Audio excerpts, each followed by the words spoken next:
Precisamos de fazer uma incursão rápida e necessária. O Congresso da UNITA, que elegeu o engenheiro Adalberto Costa Júnior, foi coordenado pelo general Paulo Lukamba Gato, coadjuvado pelos seus, e naturalmente o Congresso foi um Congresso que teve a participação dos seus membros militantes. Apesar de terem sido infiltrados 200 membros que não estavam para participarem no Congresso, cuja a direção da UNITA descobriu, e pô-los fora do Congresso. O Congresso teve 5 candidatos que participaram, portanto, daquela disputa para a presidência do Cadeirão Máximo deixado pelo mais velho Isaías Chamacuva. O Congresso teve a votação claríssima e objetiva e elegeu o candidato Adalberto da Costa Júnior.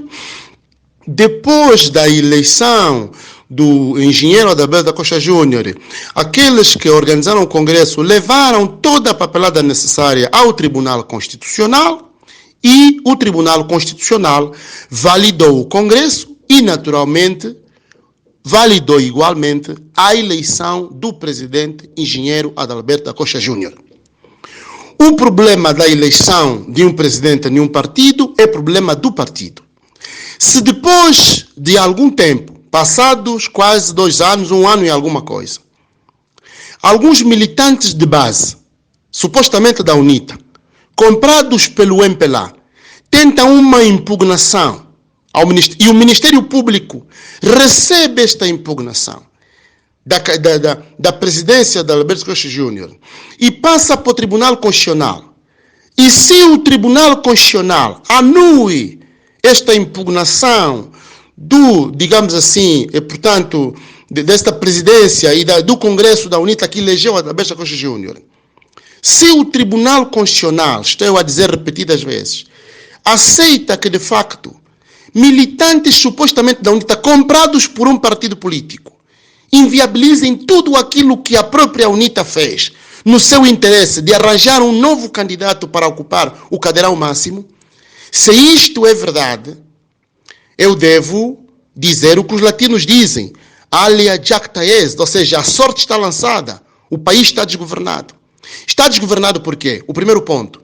Porque por um interesse partidário, por um candidato que começa a incomodar, de facto, o presidente da República e o seu partido, portanto, vê-se todo mundo e as instituições, inclusive, estão nesta atrapalhada para desacreditar aquilo que o próprio Tribunal Constitucional tinha aprovado. Primeiro ponto. Segundo ponto, me parece que vamos ser tidos como um país que sempre que se aproxima das eleições, as instituições do Estado, todas se submetem ao partido no poder. E eu deixo-me dizer que, se isto é verdade, então o nosso país não tem rumo.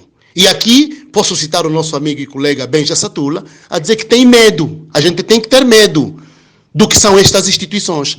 Se isto realmente é verdade, e nós esperamos que não seja verdade, que o Tribunal Constitucional, portanto, esta notícia não seja, nós esperamos que não seja verdade, porque a ser verdade, o terceiro ponto que eu queria sublinhar é que vale a pena preparar a polícia, vale a pena preparar os cães e vale a pena preparar os motins, porque eu não acredito que os militantes da UNITA, não acredito que os simpatizantes da UNITA, e não acredito que os seus amigos deixem que isto fique assim.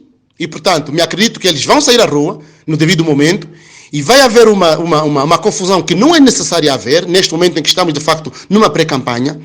E o último ponto é aquele exemplo que nós temos da Zâmbia. Quanto mais se hostiliza um candidato da oposição, mais pontos se lhe dá. Portanto, me parece a mim que o partido que governa tinha que se preocupar com aquilo que é realmente a sua responsabilidade e não com o candidato que naturalmente, inclusive, está em desvantagem porque tem poucos meios quanto aqueles que estão a governar.